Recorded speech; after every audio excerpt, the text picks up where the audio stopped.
Hello दोस्तों, आज है 8 दिसंबर 2023 दिन शुक्रवार का। आज के मुख्य समाचार, बड़ी खबरें, देश और दुनिया का ताजा अपडेट लेकर हाजिर हो गए हैं। देश के अलग अलग राज्यों की ओर से, सरकारों की ओर से बहुत ही महत्वपूर्ण और काम की ताजा खबरों का अपडेट आपको मिलने वाला है, इसलिए इस वीडियो को आप पूरा ध्यान से आखिर तक जरूर देखते रहिएगा। तो आइए दोस्तों, बिना टाइम विलंब के शुरुआत करते हैं आज की पहली बड़ी खबर। जैसा की आपको मालूम है, आज है उत्पन्ना एकादशी और उत्पन्ना एकादशी के दिन भगवान विष्णु जी की पूजा और उपवास का बड़ा ही महत्व बताया गया है। मार्गशीर्ष महीने की एकादशी को उत्पन्ना एकादशी कहा जाता है और ये एकादशी आज यानी 8 दिसंबर शुक्रवार को है। भगवान विष्णु जी के 4 महीने की निद्रा से जागने के बाद ये पहली एकादशी है और ये एकादशी आज शुक्रवार को शुभ संयोग में पड़ रही है और आज का दिन माँ लक्ष्मी जी के लिए निर्धारित है। एकादशी के साथ शुक्रवार का संयोग धन लाभ के योग निर्मित कर रहा है और आज के दिन धन वृद्धि के कुछ विशेष उपाय करके आप लाभ ले सकते हैं। माता लक्ष्मी जी आपसे प्रसन्न होंगे। आज के दिन भगवान विष्णु जी का पंचामृत से अभिषेक करें और तुलसी का पत्ता डालकर दूध और केसर से बनी खीर का भोग लगाएं। आपके धन के रास्ते में आ रही रुकावटें दूर होगी और आपकी कमाई में वृद्धि होगी। आपके अंदर कार्यकुशलता बढ़ेगी और ऑफिस में आपको सराहना मिलेगी। और हो सके तो आज तुलसी के पेड़ पर घी का दीपक जलाएं और माता लक्ष्मी जी को नमन करें। साथ ही ओम नमो भगवते वासुदेवाय मंत्र का जप भी करें। ऐसा करने से दरिद्रता दूर होती है और भगवान विष्णु जी के साथ ही माँ लक्ष्मी जी का आशीर्वाद प्राप्त होता है। शुरुआत करते हैं खबरों में। पहली बड़ी खबर, तीनों राज्यों के सीएम चेहरों पर अभी तक फैसला नहीं हो पाया है। बीजेपी आज पर्यवेक्षकों का ऐलान करेगी, इस तरह के अपडेट आ रहे हैं। 5 राज्यों में हुए विधानसभा चुनाव में बीजेपी को 3 राज्यों में शानदार जीत हासिल हुई है। चुनाव परिणाम के बाद अब तक इन तीनों राज्यों में मुख्यमंत्री के नाम तय नहीं हुए हैं। खबर है कि आज शुक्रवार को तीनों राज्यों के लिए पर्यवेक्षकों की नियुक्ति होने की संभावना है। तेलंगाना में कांग्रेस की 6 गारंटी पर रेड्डी की मुहर लग गई है। कांग्रेस नेता रेवंत रेड्डी ने 7 दिसंबर को तेलंगाना के मुख्यमंत्री पद की शपथ ले ली है। शपथ लेते ही तुरंत 2 फाइलों पर हस्ताक्षर हुए। पहली फाइल चुनाव से पहले कांग्रेस की तरफ से दी गई 6 गारंटियों की थी। तेलंगाना की जनता को कांग्रेस की 6 गारंटी स्क्रीन पर आप देख सकते हैं। महालक्ष्मी स्कीम के तहत महिलाओं को हर महीने 2500 रुपए और 500 रुपए में गैस सिलेंडर, साथ ही राज्य परिवहन की बसों में फ्री यात्रा की सुविधा मिलेगी। दिल्ली में बीजेपी संसदीय दल की बैठक, पीएम मोदी ने कहा कि मोदी जी नहीं, मोदी कहिए।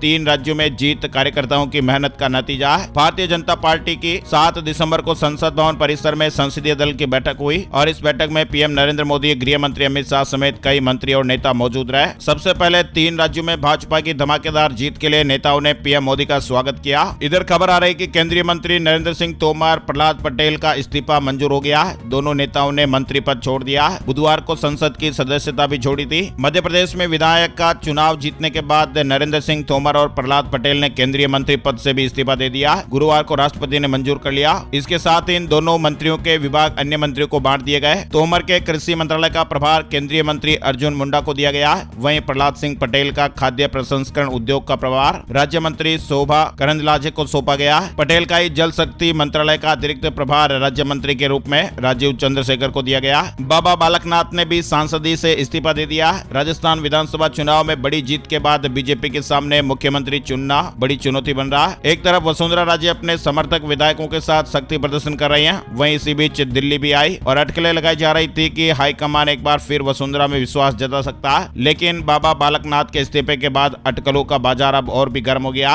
राजस्थान में कुर्सी की लड़ाई के बीच बाबा बालकनाथ ने लोकसभा स्पीकर से मुलाकात की है। उन्होंने बीजेपी अध्यक्ष जेपी नड्डा के साथ स्पीकर से मुलाकात की और फिर अपना इस्तीफा सौंपा। आपको बता दें, बाबा बालकनाथ राजस्थान के अलवर सीट से सांसद थे और मौजूदा विधानसभा चुनाव में तिजारा से विधायक चुने गए हैं। चुनाव में बड़ी जीत के साथ ही बाबा बालकनाथ को लेकर सोशल मीडिया पर समर्थकों का अभियान भी चल रहा है और उनके समर्थक उन्हें मुख्यमंत्री के रूप में देखना चाहते हैं। अध्यक्ष जेपी नड्डा के साथ बालकनाथ के मिलने के बाद उन्हें सीएम बनाने की अटकलें और तेज हो गई हैं। वैसे आपको बता दें, राजस्थान में मुख्यमंत्री पद के लिए वसुंधरा राजे, सांसद दिया कुमारी, केंद्रीय मंत्री अश्विनी वैष्णव, लोकसभा अध्यक्ष ओम बिरला और केंद्रीय मंत्री गजेंद्र सिंह शेखावत के अलावा बाबा बालकनाथ को भी संभावित उम्मीदवार माना जा रहा है। बीजेपी ने राजस्थान प्रदेश अध्यक्ष को भी दिल्ली बुलाया। खबरें हैं कि बीजेपी जल्द ही पर्यवेक्षकों की घोषणा भी कर सकती है। चलिए आगे बढ़ते हैं। अपडेट खबर, तमिलनाडु में बाढ़ से 1 करोड़ 20 लाख लोग प्रभावित बताए जा रहे हैं। स्कूल कॉलेज लगातार चौथे दिन भी बंद रहे। 15 ट्रेनें कैंसिल हो गई। पीएम ने फ्लड मैनेजमेंट प्रोजेक्ट के 561 करोड़ रुपए मंजूर किए हैं। चीन की रहस्यमयी बीमारी का संक्रमण भारत में नहीं, सरकार ने मीडिया रिपोर्ट्स को झूठा बताया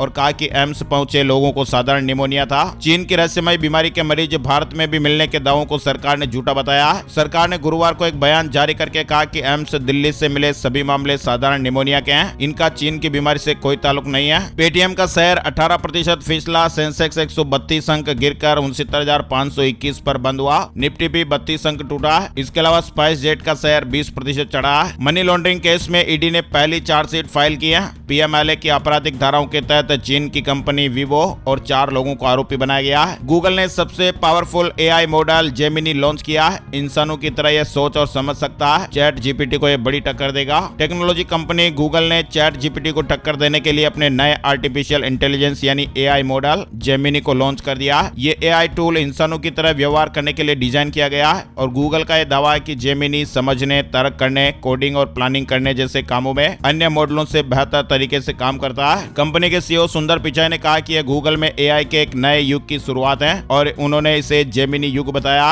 170 देशों में अंग्रेजी में अवेलेबल भी हो गया। आप जेमिनी ऑपरेटेड बार्ड के साथ टेक्स्ट बेस्ड बातचीत कर सकते हैं। एक इंजेक्शन और 6 महीने के लिए हाई ब्लड प्रेशर की छुट्टी रोज दवा खाने वालों के लिए तो ये बड़ी खुशखबरी होगी। जल्दी बाजार में इस तरह का इंजेक्शन आने वाला है। WHO के आंकड़ों के मुताबिक दुनिया भर में 1.28 अरब लोग हाई ब्लड प्रेशर के शिकार हैं और अधिकांश लोगों का ब्लड प्रेशर बिना दवाई से ठीक भी नहीं होता और उन्हें रोज दवाई खानी पड़ती है। लेकिन अब ऐसा नहीं होगा। वैज्ञानिकों ने एक ऐसी दवा इजाद की है जिसे अगर एक बार खा लिया तो फिर 6 महीने तक हाई ब्लड प्रेशर से छुट्टी मिल जाएगी, यानी 6 महीने तक ब्लड प्रेशर नॉर्मल बना रहेगा। हालांकि ये इंजेक्शन है और इसे 6 महीने में एक बार लगाना पड़ेगा। बहुत ही जल्द ये बाजार में आने वाला है। गन्ना जूस से एथेनॉल प्रोडक्शन पर सरकार ने रोक लगाई। केंद्र सरकार ने एथेनॉल प्रोडक्शन के लिए गन्ने के जूस के उपयोग पर रोक लगा दी है। शक्कर की कीमतों को कंट्रोल में रखने के लिए सरकार ने यह फैसला लिया ताकि चीनी की शक्कर की जो कीमतें हैं वो कंट्रोल में रहे। गूगल ने प्ले स्टोर से 17 तरह के लोन ऐप को हटा दिया। लोगों का पर्सनल डेटा चुरा कर ये ब्लैकमेल कर रहे थे, यानी ये ऐप यूजर्स के साथ एक तरह से फ्रॉड कर रहे थे और इनमें स्पाई मालवेयर भी पाया गया है। 18 ऐप की पहचान की गई थी जिसमें से गूगल ने 17 ऐप को रिमूव कर दिया, हटा दिया। इसरो अगले साल 10 बड़े मिशन पर काम करेगा। इसमें PSLV के 6 प्रोजेक्ट भी शामिल हैं। राज्यसभा में केंद्रीय मंत्री जितेंद्र सिंह ने यह जानकारी दी है। 30 साल बाद मणिपुर में शराब बेचना लीगल, सरकार का 600 करोड़ रुपए का राजस्व बढ़ेगा।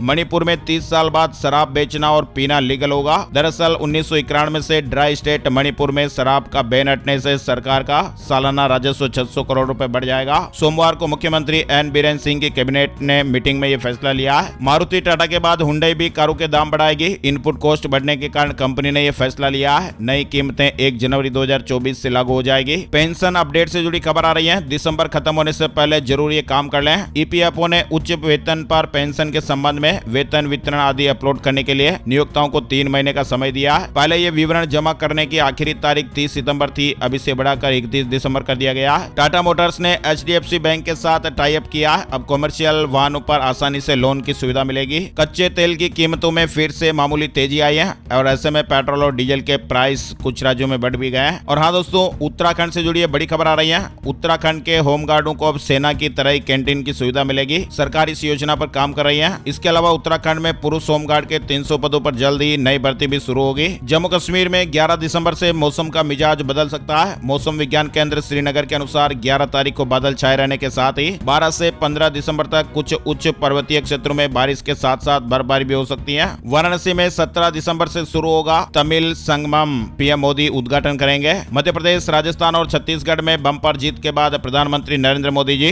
2 दिवसीय दौरे पर अपने संसदीय क्षेत्र वाराणसी आ रहे हैं। पीएम मोदी अपने इस दौरे के दौरान वाराणसी में काशी तमिल संगमम का उद्घाटन करेंगे। 17 दिसंबर को पीएम मोदी 2 दिवसीय दौरे पर वाराणसी आएंगे। कर्मचारियों से जुड़ी बड़ी खबर आ रही है। केंद्र और राज्यों में पुरानी पेंशन को लेकर आंदोलन जारी है। अब 8वें वेतन आयोग के गठन को लेकर देश में करीब 2 करोड़ कर्मचारी और पेंशनर आक्रोश में है। दरअसल केंद्रीय वित्त सचिव टीवी सोमनाथन ने कहा कि सरकार द्वारा 8वां वेतन आयोग गठित करने की कोई योजना नहीं है। केंद्रीय कर्मचारियों, सशस्त्र बलों के कर्मचारियों और राज्य कर्मचारियों पर 8वें वेतन आयोग की सिफारिशों को जनवरी 2026 से लागू किया जाना प्रस्तावित है। ऐसे में 8वें वेतन आयोग का गठन किया जाना जरूरी है। अखिल भारतीय राज्य सरकारी कर्मचारी महासंघ के राष्ट्रीय अध्यक्ष सुभाष लांबा ने कहा कि केंद्र सरकार द्वारा 8वां वेतन आयोग गठित न करने का फैसला अत्यंत दुर्भाग्यपूर्ण है। सरकार के फैसले के खिलाफ आंदोलन होगा। केंद्र एवं राज्यों के लाखों सरकारी कर्मचारी सड़कों पर उतरेंगे। महासंघ की 28 से 30 दिसंबर को कोलकाता में होने वाली नेशनल काउंसिल की बैठक में केंद्र सरकार के इस फैसले के खिलाफ अन्य कर्मचारी संगठनों को साथ लेकर राष्ट्रव्यापी आंदोलन का ऐलान किया जाएगा।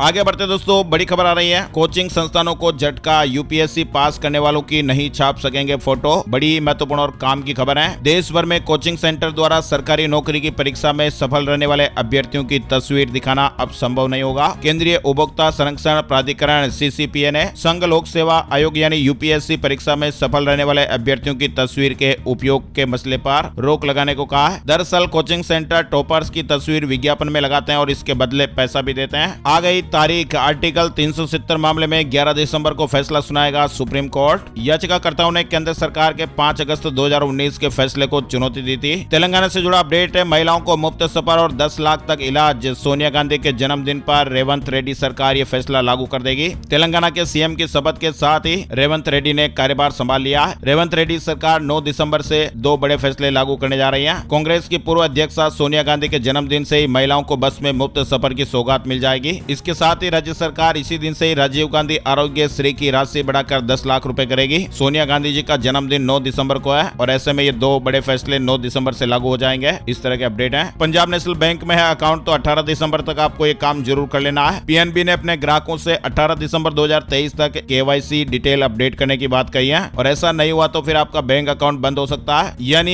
ऐसा निर्देश केवल उन ग्राहकों के लिए है जिनके बैंक खातों में 30 सितंबर 2023 तक केवाईसी अपडेट नहीं हुआ है। तो ऐसे ग्राहक ये तारीख ध्यान रखें, ब्रांच में जाकर अपना केवाईसी जरूर अपडेट कर दें। 18 दिसंबर तक जो कस्टमर केवाईसी अपडेट नहीं करेंगे उनके अकाउंट बंद भी हो सकते हैं। अगर आप भी इस्तेमाल करते हैं पेन किलर तो हो जाइएगा सावधान, भुगतना पड़ सकता है गंभीर परिणाम। सरकार ने चेतावनी जारी की है। इंडियन फार्माकोपिया कमीशन आईपीसी ने एक सुरक्षा चेतावनी जारी की है जिसमें स्वास्थ्य पेशेवरों और मरीजों को पेन किलर मेप्टल की प्रतिकूल रिएक्शन की निगरानी करने की सलाह दी गई है। आमतौर पर यह दर्द निवारक दवा मासिक धर्म में ऐंठन के दौरान और गठिया के लिए उपयोग की जाती है। 8 दिसंबर यानी आज उत्तराखंड ग्लोबल इन्वेस्टर्स समिट का आयोजन भी होने जा रहा है। पीएम मोदी उद्घाटन करेंगे। 8 और 9 दिसंबर को फॉरेस्ट रिसर्च इंस्टीट्यूट FRI में चलने वाले इस ग्लोबल इन्वेस्टर समिट में देश और दुनिया के 1000 से अधिक इन्वेस्टर और डेलीगेट शामिल होंगे। साइबेरियन पक्षियों ने डेरा डाल दिया है। हजारों पक्षियों का झुंड जबलपुर पहुंचा। शहर में करीब 3 महीने ये साइबेरियन पक्षी देखने को मिलेंगे। हरियाणा में एजुकेशन बोर्ड ने आवेदन की तारीख को बढ़ाया है। 10वीं और 12वीं की वार्षिक परीक्षा के लिए अब 17 दिसंबर तक आवेदन करने का मौका दिया जा रहा है। उत्तर प्रदेश बोर्ड परीक्षाओं की डेट शीट जारी हो गई है।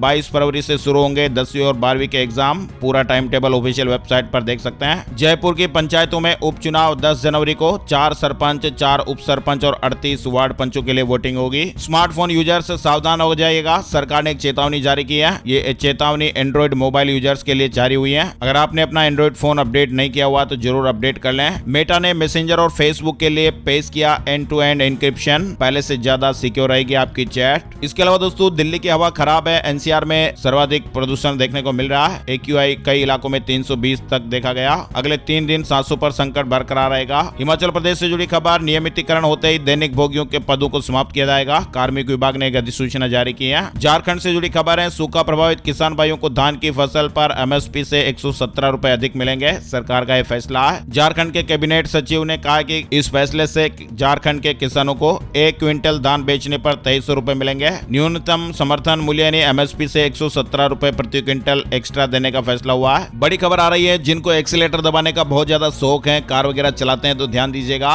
यमुना एक्सप्रेसवे पर 15 दिसंबर से रफ्तार पर ब्रेक लगेगा। ऑटोमेटिक चालान कट जाएगा, तैयार हो जाएगा। यमुना एक्सप्रेसवे पर कोहरे के दौरान होने वाले हादसों को देखते हुए यमुना अथॉरिटी ने 15 दिसंबर से 15 फरवरी तक वाहनों की रफ्तार कम की है और इसके लिए नियमों को सख्ती से लागू किया जाएगा। इसलिए गाड़ियों की स्पीड कम रखें। महिला को आए 5 हार्ट अटैक हर 3 महीने पर एक बार, डॉक्टर भी हैरान है। महिला को 16 महीनों में 5 बार हार्ट अटैक आ चुका है और महिला को इनके चलते 5 स्टेंट भी लगवाने पड़े। 6 बार एंजियोप्लास्टी हुई और 1 बार बाईपास सर्जरी भी हो चुकी है। महिला का कहना है कि वो ये जानना चाहती है कि आखिर उनके साथ ऐसा क्यों हो रहा है। वे अब तक कई डॉक्टरों को दिखा चुके हैं और इनमें से एक डॉक्टर ने कहा कि वह एक ऑटो इम्यून बीमारी की शिकार है, जिसके चलते उनकी नलियां कमजोर हुई और हार्ट अटैक आ रहा है। क्रॉस बॉर्डर पेमेंट वाली कंपनियों पर RBI का कंट्रोल सर्कुलर जारी हुआ है। भारतीय रिजर्व बैंक वस्तुओं और सेवाओं के आयात और निर्यात के लिए सीमा पार भुगतान को सुगम बनाने वाली सभी इकाइयों को अपने नियमन के दायरे में ले आया है। और अब चलते चलते बात करते हैं gold price today, silver price today, सोने चांदी के भाव। चांदी सस्ती हुई है, सोने की कीमत में उछाल देखने को मिला है। गुरुवार सुबह सोने का भाव 62,285 रुपए प्रति 10 ग्राम पर रहा। वहीं चांदी का भाव 73,566 रुपए प्रति किलोग्राम पर रहा है। IBJ की ऑफिशियल वेबसाइट पर आपको विस्तृत डिटेल मिल जाएगी। बात कर लेते हैं वेदर न्यूज टुडे। आज का मौसम कैसा रहेगा? संपूर्ण भारत का आज दिसंबर 8, 2023 का मौसम पूर्वानुमान। क्लाइमेट वेदर अपडेट के मुताबिक अगले 24 घंटों के दौरान पूर्वोत्तर भारत में बारिश की गतिविधियां बढ़ने की उम्मीद है। अगले 48 घंटों के दौरान नागालैंड, मणिपुर, मिजोरम, त्रिपुरा, मेघालय और असम में हल्की से मध्यम बारिश के साथ ही कुछ स्थानों पर भारी बरसात भी हो सकती है। अरुणाचल प्रदेश में हल्की बारिश होने का पूर्वानुमान है। झारखंड, बिहार के कुछ इलाके के दक्षिण पूर्वी उत्तर प्रदेश, पश्चिम बंगाल और लक्षद्वीप में हल्की से मध्यम बारिश होने का अनुमान है। छत्तीसगढ़, उड़ीसा, पूर्वी मध्य प्रदेश, तटीय आंध्र प्रदेश, तमिलनाडु, केरल और अंडमान और निकोबार द्वीप समूह में हल्की बारिश होने का अनुमान है। आज के मुख्य समाचार ब्रेकिंग न्यूज अपडेट में फिलहाल बस इतनी खबरें। ऐसी काम की ताजा खबरों का अपडेट वीडियो हर रोज देखते रहना चाहते हैं तो इस वीडियो को आप अभी के अभी लाइक कर दीजिएगा। फेसबुक और व्हाट्सएप पर भी इस वीडियो को अभी के अभी शेयर कर दीजिएगा ताकि आपके मोबाइल पर बड़ी खबरों का वीडियो हर रोज दिखाई देता रहे और आप ऐसे ही अपडेट खबरें देखते रहें। वीडियो पूरा देखने के लिए आपका दिल से शुक्रिया और धन्यवाद। जय हिंद, जय भारत, वंदे मातरम।